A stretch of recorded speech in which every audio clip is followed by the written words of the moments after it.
इनकी वाणी ने प्राणी के अंतस का अलख जगाया है। हम केवल शब्दों के द्वारा क्या अभिनंदन कर सकते हैं, आठों द्रव्यों के अर्घों से भावांजलि अर्पण करते हैं।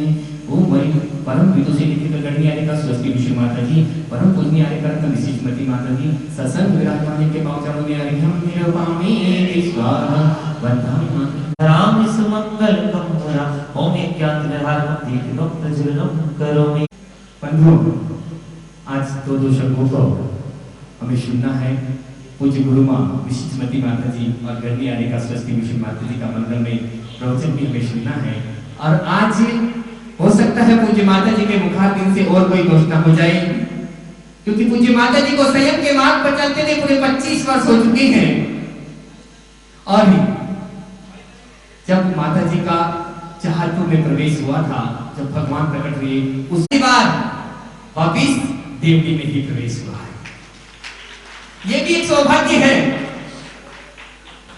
बंधुओं, पूज्य माता जी आज देवली में आई है, क्यों आई है? मैं 4 लाइनों के द्वारा आपको कहना चाहता हूँ कि टूटे हुए दिलों को अरमान देने आई है, कांपते अधरों को मुस्कान देने आई है। टूटे हुए दिलों को अरमान देने आई है, कांपते अधरों को मुस्कान देने आई है। और तो कुछ भी नहीं है इनके पास, बस आदमी को आदमी की पहचान देने आई है, आदमी को आदमी की पहचान देने आई है। गुरु मां के चरणों का प्रक्षालन।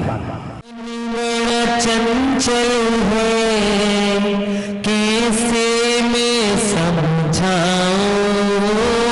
मेरा मन बड़ा चंचल है, कैसे मैं चरण की धूल माता चंदन गुलाल बने, तेरे चरणों की धूल माता चंदन गुलाल बने, जिसने भी लगाए परम पूज्य गणनीय का स्वस्ति भूषण माता जी, परम पूज्य आर्यकरत्न विशिष्टमती माता जी सत्संग विराजमान जिनके चरणों में अर्घ्यम निरुपामि स्वाहा वंदनामि करते हैं। भूषण नाम हमको प्राणों से भी प्यारा है, मेरे जीवन का सहारा है। स्वस्ति भूषण नाम, स्वस्ति भूषण नाम हमको प्राणों से भी प्यारा है। स्वस्ति भूषण नाम, भात कमंडल पीछे लेकर ईया पथ से चलती है। दुख मेट दो मेरे दुख मेट दो, जन्म दुख मेट दो, जन्म दुख मेट दो, मरण दुख मेट दो। आज तिहारी द्वारे आया मैया सब पुकार, आज तिहार जिनवाणी जगो मैया जन्म दुख मेट दो। जिनवाणी वाली मैया की, परम पूज्य आर्य का विशिष्टमती माता जी की, गणनीय आर्य का स्वस्ति भूषण माता जी की, समस्त आर्य का संघ की।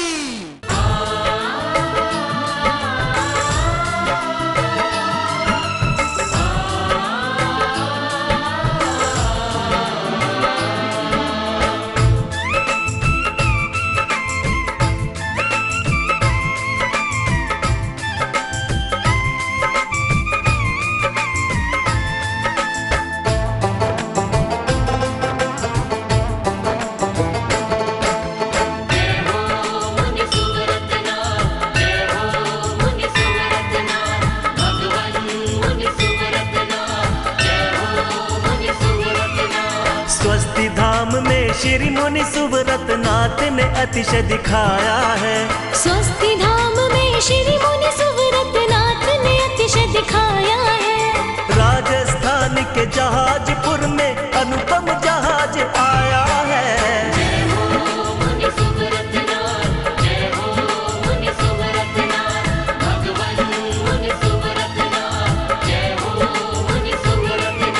स्वस्ति भूषण माता जी ने ही सब मार्ग बताया है। पुण्योदय से ही सबने मुनि सुव्रतनाथ को पाया है।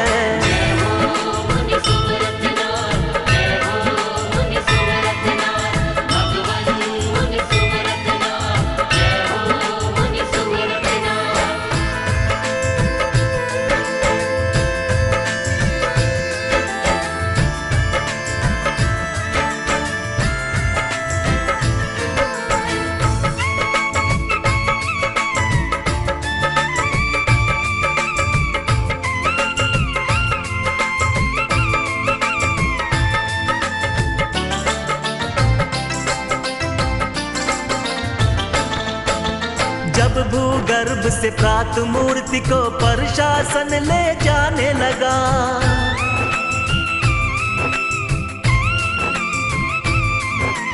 जब भूगर्भ से प्राप्त मूर्ति को प्रशासन ले जाने लगा, प्रशासन ले जाने लगा, प्रशासन ले जाने लगा। उस लम्हा प्रभु की प्रतिमा में वजन अनोखा आने लगा, वजन अनोखा आने लगा, वजन अनोखा आने लगा। जब भक्तों ने सर पे लिया फूलों सा वजन बनाया है,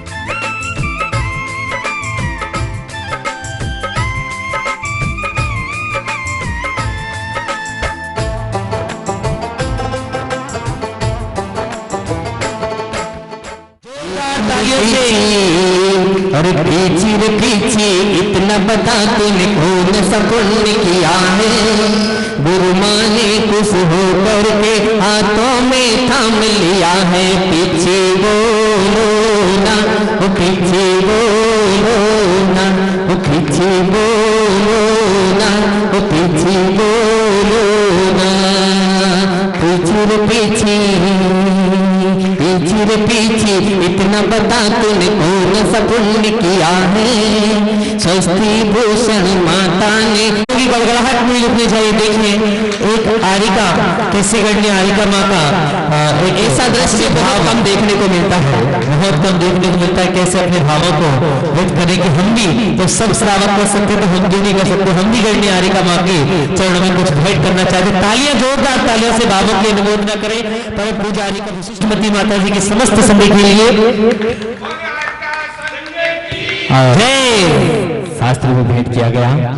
आज बसंत पंचमी पर संतों का सानिध्य में मिल रहा है। अभी आप संस्कार पर सुन रहे थे।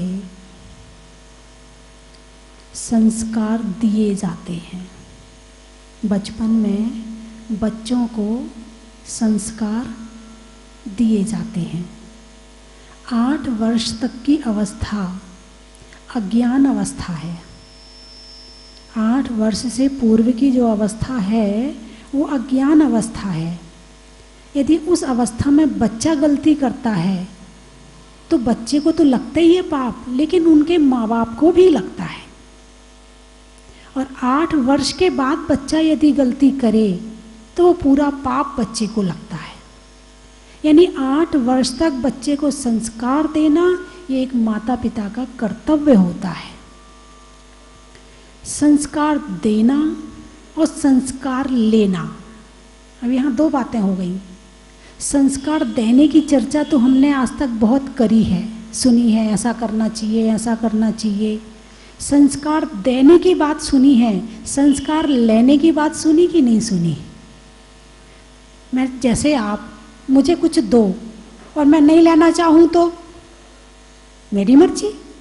ऐसे कोई आपको संस्कार देना चाह रहा है और आप नहीं लेना चाहो तो ऐसा होता है कि नहीं होता? बेटा मंदिर चला जा, बेटा मंदिर चला जा, बेटा जाते ही नहीं है। बेटा माला फेर ले, वो फेरता ही नहीं है। यानी तुम संस्कार देने का प्रयास तब करते हो जब वो, जैसे बांस होता है, बांस जब नरम होता है उसको कहीं मोड़ लो, मुड़ जाएगा। लेकिन जब वो बांस बन जाएगा, बड़ा हो जाएगा, फिर टूट जाएगा, वो मुड़ने वाला नहीं है। तो मोड़ने के संस्कार, झुकने के संस्कार 8 वर्ष की उम्र तक अच्छे से दे दिए जाते हैं। 8 वर्ष तक कैसा भी बालक हो वो संस्कार लेने के लिए पीछे नहीं रहेगा। यानी कहने का अभिप्राय ये है कि बच्चों को रोज़ मंदिर ले जाना, दोनों टाइम मंदिर ले जाना, उससे आरती करवाना, उसको अभिषेक दिखाना, उसको बिनती आदि याद करवाना, 12 भावनाएं याद करवाना, ये सारे संस्कार 8 वर्ष की उम्र तक मिल जाने चाहिए। यदि नहीं मिलते हैं उसके बाद फिर बच्चा तुम्हारा मोबाइल का है, टीवी का है, सीरियल का है और कार्टून का है, फिर वो तुम्हारा बच्चा नहीं है। फिर उसको संस्कार वो टीवी देगी, जो वो संस्कार देगी वो ग्रहण करेगा। अभी 2 साल 2.5 साल के बच्चों को देखो, मोबाइल ना दो तो हाथ पांव पसार पसार के चिल्ला चिल्ला के रोते हैं, और 5-7 साल के बच्चों को ना दो तो वो कहते तुम तो अच्छे मम्मी पापा हो ही नहीं, उसके मम्मी पापा बहुत अच्छे हैं, वो देखो वो मोबाइल देते, हमें तो तुम तो देती नहीं हो। जमाना बहुत बदल गया है, बहुत बदल गया है। अब बड़े समझ पूर्वक, बड़े ज्ञान पूर्वक आने वाली पीढ़ी को संस्कारित करना पड़ेगा। अभी जो हमारी युवा पीढ़ी है वो उनमें फिर भी संस्कार हैं, क्योंकि जब वो बहुत छोटे थे ना तब उनको मोबाइल नहीं मिला था, मोबाइल उनको अभी अभी मिला है। ये तो बड़ा पुण्य है कि इनको बहुत देर से मोबाइल मिला है। तो आज बड़ा अच्छा लगा जब युवा मंडल ने शास्त्र भेंट किया है, युवा महिला मंडल ने शास्त्र भेंट किया, बड़ा अच्छा लगा। क्योंकि आने वाले समय में किसको संभालना है? इनको संभालना है। यदि ये संस्कारित रहेंगे, यदि युवा पुरुष संस्कारित रहेंगे तो धर्म चलेगा, और युवा महिला संस्कारित रहेगी तो बच्चों में धर्म सिखाएगी, बच्चों को धर्म करवाएगी।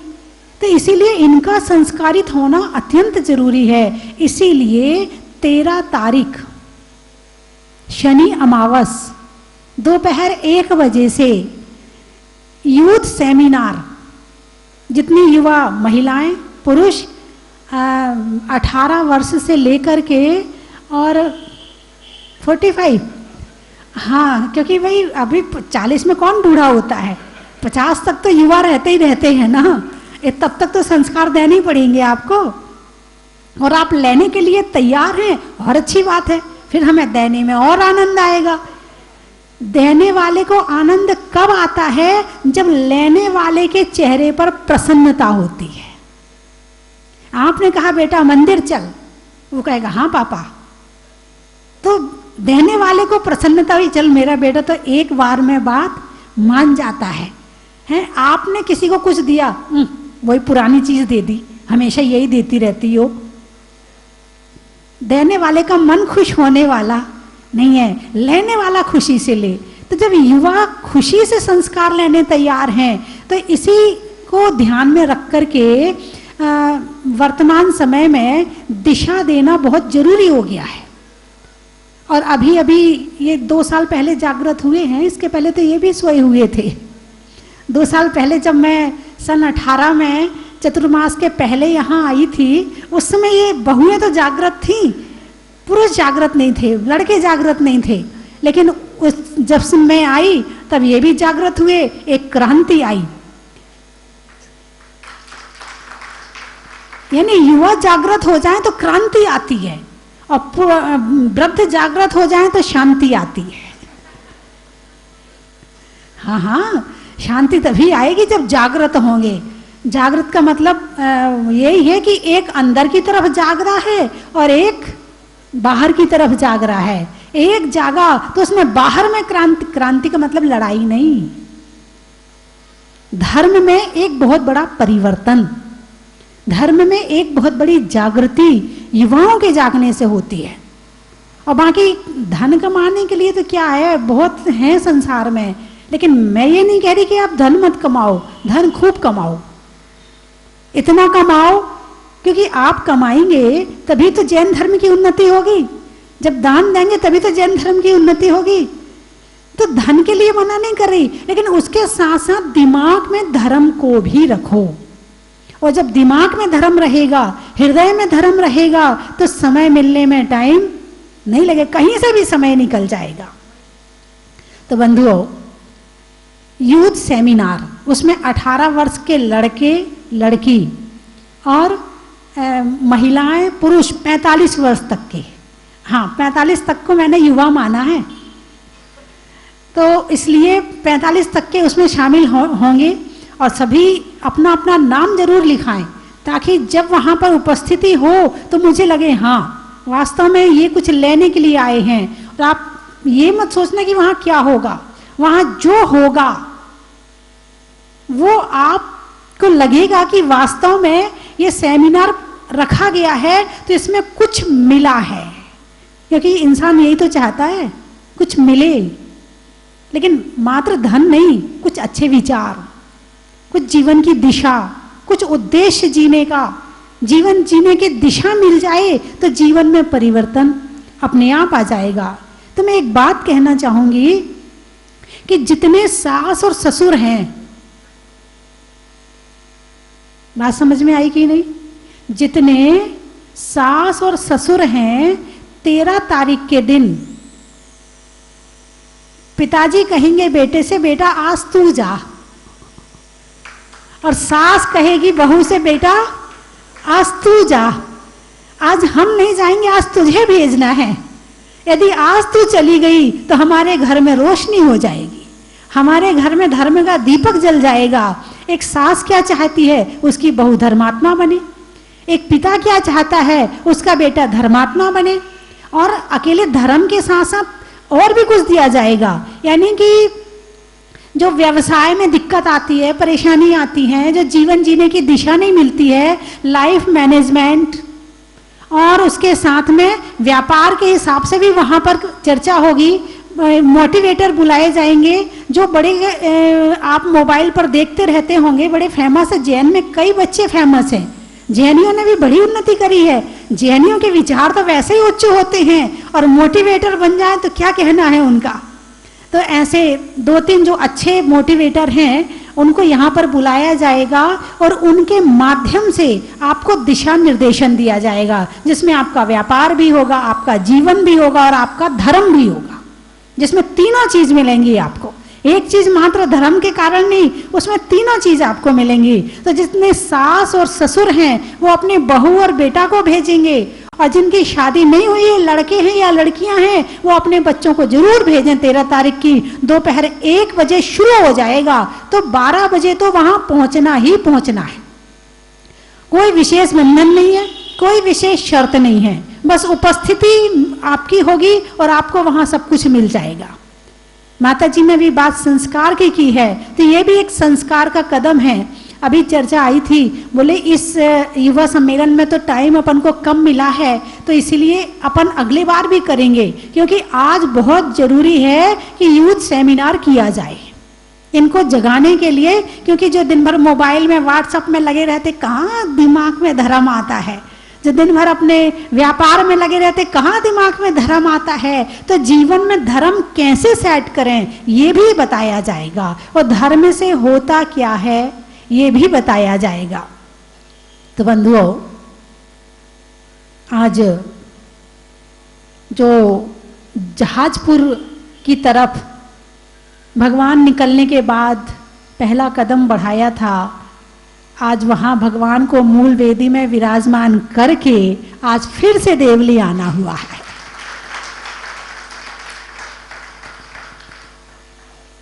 बंधुओं, तो आज बसंत पंचमी है और आप लोगों ने जिनवाणी भेंट की। मैं तो ये कहूँगी, जिनवाणी भेंट करने के साथ साथ स्वाध्याय करने का भी नियम लो तो ज़्यादा अच्छा रहेगा।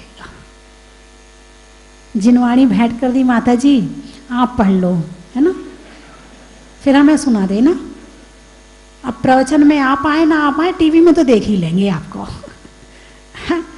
हाँ, ऐसे भी होंगे लोग तो, लेकिन जो सामने होता है वो कुछ और ही होता है।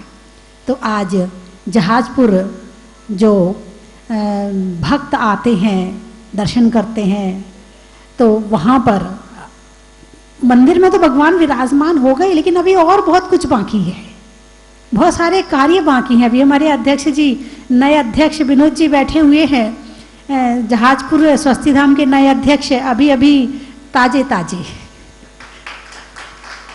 ये हैं तो बहुत पुराने, क्योंकि पंच कल्याणक के अध्यक्ष भी यही थे, और इन्होंने पंच कल्याणक में जो सेवा की, और महामंत्री जो उस समय पंच कल्याणक के थे और इस समय जो कमेटी के महामंत्री हैं वो भी यहाँ बैठे हैं। जहाजपुर के कार्याध्यक्ष पदम जी भी यहाँ विराजमान हैं, और भानु जी को तो आप जानते हैं, उनको तो बताने की जरूरत ही नहीं है, वो तो टीवी में आते हैं तो आप सभी सुन लेते हैं उन्हें, और वैसे ही आपके यहाँ के कंवर साहब हैं।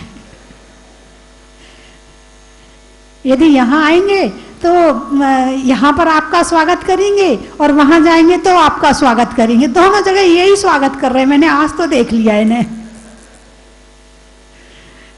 बंधुओं, तो सब भक्तों के सहयोग से, पूरे भारतवर्ष के सहयोग से तीर्थ क्षेत्र में एक बहुत बड़ा परिवर्तन, यानी बहुत बड़ी ऊंचाइयां छुई हैं, और प्रभु के दर्शन के लिए भक्त आने शुरू हो गए हैं। अभी परसों के दिन बैठे थे तो आपके यहाँ के पवन जी, जानते हो ना, पवन पाटनी है, सीनियर मेडिकल कर्मी हैं। बोले माता जी ने आपने आयुर्वेद का भी विचार बनाया, आपने प्राकृतिक चिकित्सालय का भी विचार बनाया, हम पे भी नजर करो कुछ। मैंने कही बताओ क्या करना है। बोले एक अंग्रेजी दवाखाना का भी वहाँ खोलने का रखो। मैंने कही खोल देंगे, क्या दिक्कत है। मैंने कहा फिर आप पर्ची बना के लाओ, अपनी टीम तैयार करो। वो आज पर्ची लेकर आ गए और टीम तैयार करके ले आए हैं। कहो तो घोषणा कर दूं। और मेरा भाव है कि 10 तारीख या 13 तारीख को इसका उद्घाटन हो जाए, क्योंकि जहां पर लोग रहते हैं वहां पर इस चीज की बहुत जरूरत होती है। मेडिकल जरा सा कुछ हो जाए तो सबसे पहले वही याद आता है कि भाई मेडिकल सुविधा चाहिए है, तो वो अभी वहाँ पर नहीं है। हालांकि वहाँ पर हमारे ज्ञान जी जो बाजू में हैं वो रात को हो दिन को हो हमेशा तैयार रहते हैं, लेकिन फिर भी एक पूर्ण व्यवस्था चाहिए है। तो उस हिसाब से एक चिकित्सालय की व्यवस्था करने के लिए डॉक्टरों के नाम आए हैं। हमारी छोटी माता जी आ गई हैं।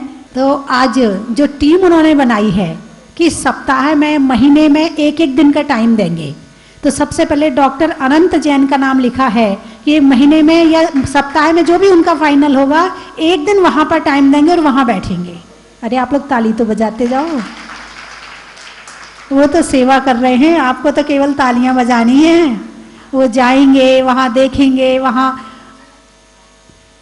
दूसरा नाम आया है डॉक्टर राजेश जैन, नमोकार हॉस्पिटल।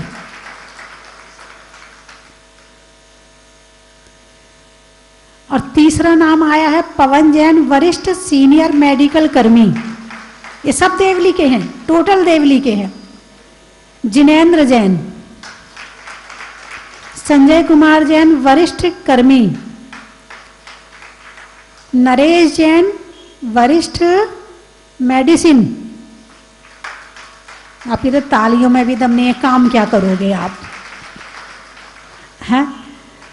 और एक और नाम आया डॉक्टर मईम अख्तर,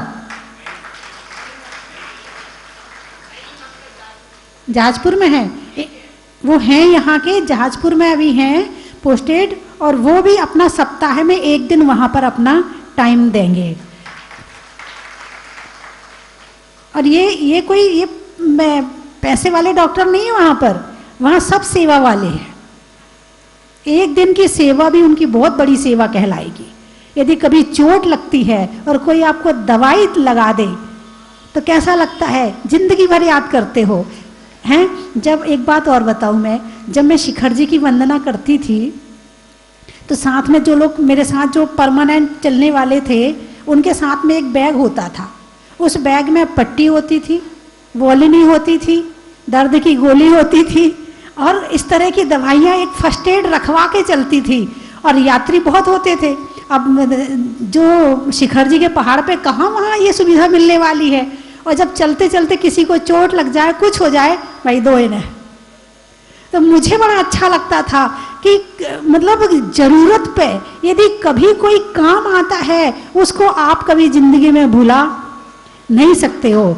तो ऐसे ही वहाँ पर इन सबने सेवा के लिए अपनी स्वीकृति दी है। और जहाजपुर में और हमारे ज्ञान जी तो हैं ही, उनका नाम बिना नाम वो तो है ही।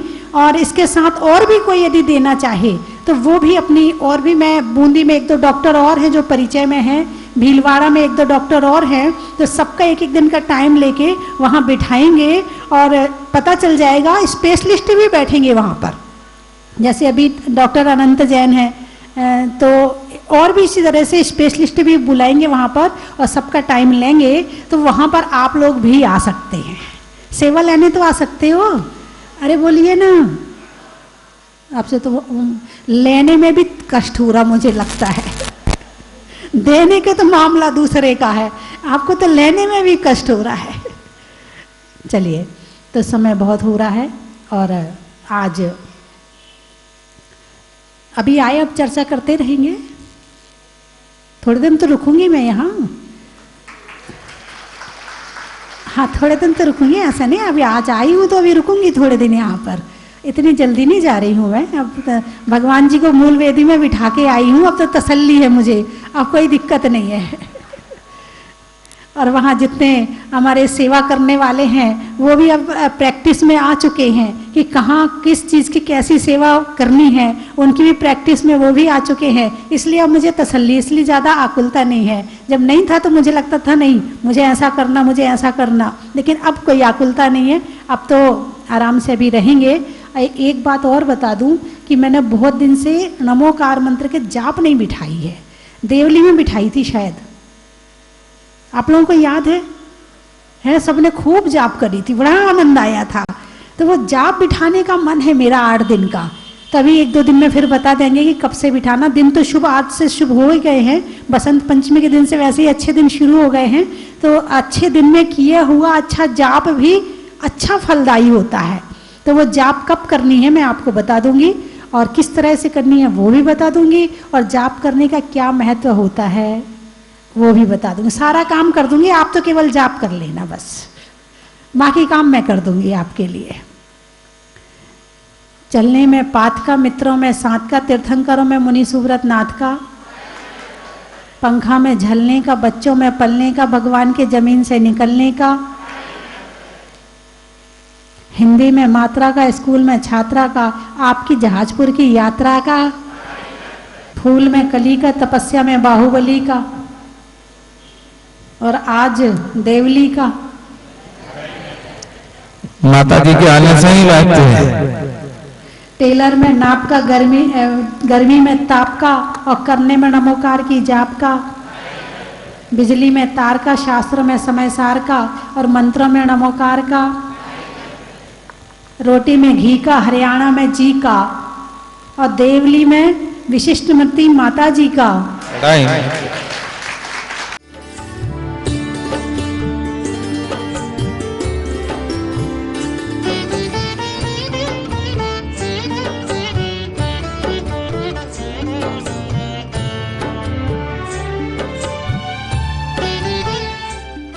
जय गणिनी आरिका स्वस्ति भूषण माता जी की जय, विराट वंदामी माता जी, वंदामी माता। जब मैं आया यहाँ पे, मैं रहता हूँ मुंबई में 10 साल से, लेकिन जब मैं यहाँ आया तो इस क्षेत्र का जो विजन देख के मेरा मन बहुत प्रफुल्लित हुआ।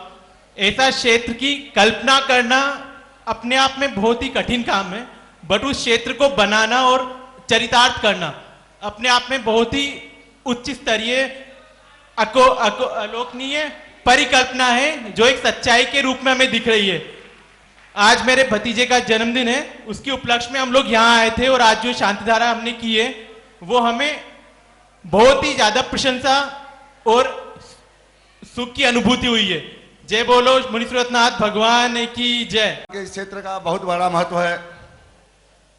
जब मैं सोचता हूं कि भारत में जितने भी तीर्थ के निर्माण हुए उसमें इस क्षेत्र का निर्माण जितनी तेजी से हुआ, इससे पता पड़ता है कि भगवान का कितना अतिशय है।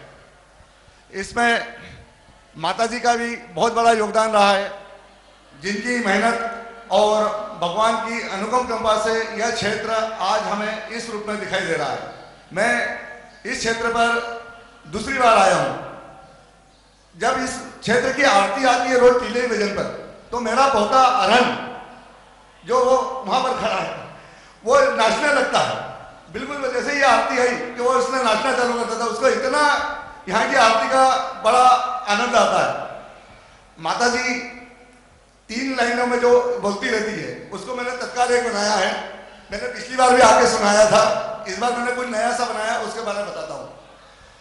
भाषाओं में महत्व है संस्कृत का, जैन धर्म में लिखने का महत्व है प्राकृत का, और स्वस्ति धाम में महत्व है मुनि सुरतनाथ का।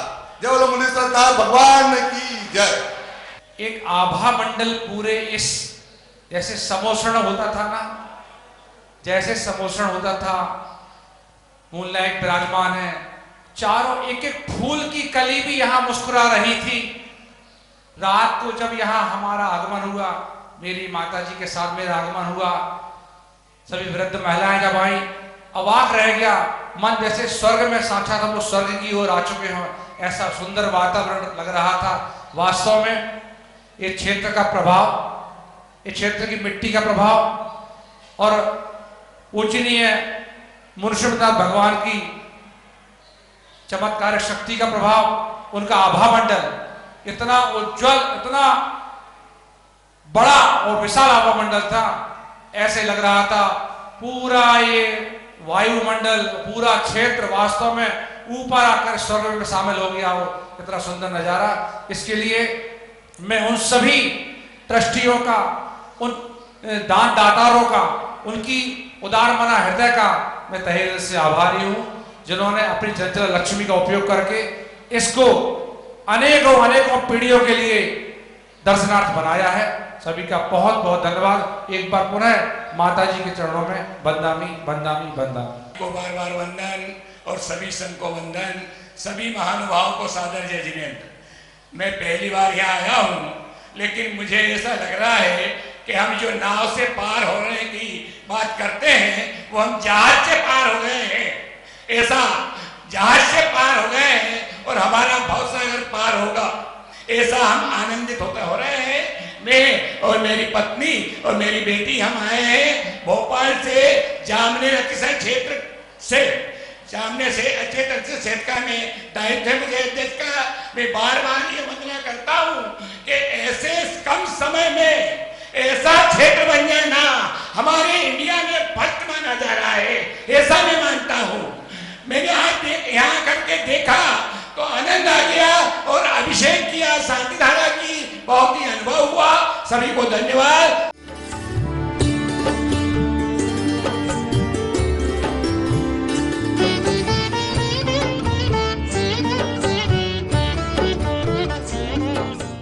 जय जिनेंद्र बंधुओं, बहुत दिनों के लंबे इंतजार के बाद और जहाज मंदिर में अतिशयकारी मुनीश्वरनाथ भगवान के विराजमान होने के बाद में आने वाली 13 मार्च 2021 को पहली शनि अमावस्या पर भूगर्भ से प्रकटित शनिग्रह निवारक मुनीश्वरनाथ भगवान के मस्तक पर 1008 कलशों से महामस्तकाभिषेक होगा। बंधुओं, शनि अमावस्या पर मुनीश्वरनाथ भगवान का अभिषेक करना महान फलदायी होता है और हम सबके महान पुण्य के उदय से जहाज मंदिर में विराजमान होने के बाद पहली शनि अमावस्या पर हम सबको भगवान का अभिषेक करने का, शांति धारा करने का सुनहरा मौका और पूज्य गुरु माँ गणनी आर्य का स्वस्ति भूषण माता जी का मंगलमय आशीर्वाद प्राप्त करने का मौका मिला है।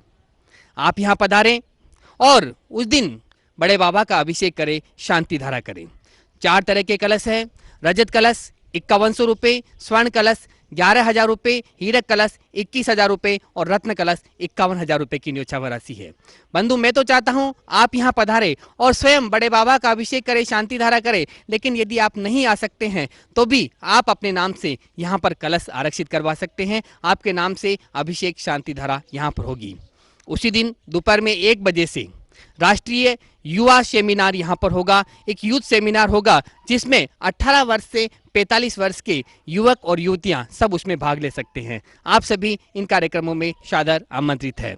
साथ ही 10 मार्च 2021 को भगवान का जहाज मंदिर में विराजमान होने के बाद पहला निर्वाण कल्याणक महोत्सव यहाँ मनाया जाएगा और सन 21 में 20 किलो का निर्वाण लड्डू 20वें तीर्थंकर मुनीश्वरनाथ भगवान के समक्ष अर्पित किया जाएगा, पूरे भावों के साथ में, भक्ति के साथ में और पूज्य गुरु माँ के पावन सानिध्य में। तो आप सभी सादर आमंत्रित है। आप अपनी सूचना स्वस्ति धाम में दे सकते हैं। आप अपनी स्वीकृति 978207 636107 इन नंबरों पर दे सकते हैं। पूरे कार्यक्रम का सीधा प्रसारण पारस चैनल पर होगा।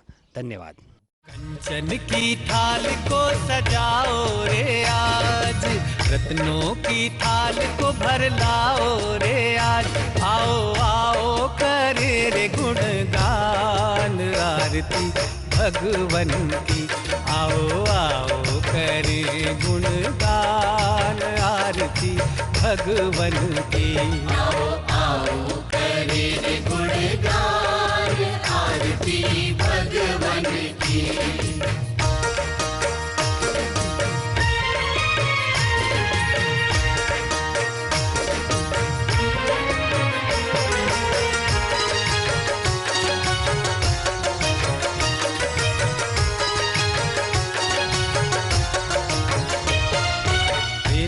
सुमित्र के राज दुलारे, माँ पद्मा जी के नैनों के तारे। पिता सुमित्र के राज दुलारे, माँ पद्मा जी के नैनों के तारे। राजगृही में जन्म लियो आप, राजगृही में जन्म लियो आप। आओ आओ मनाए खुशी आज आरती भगवन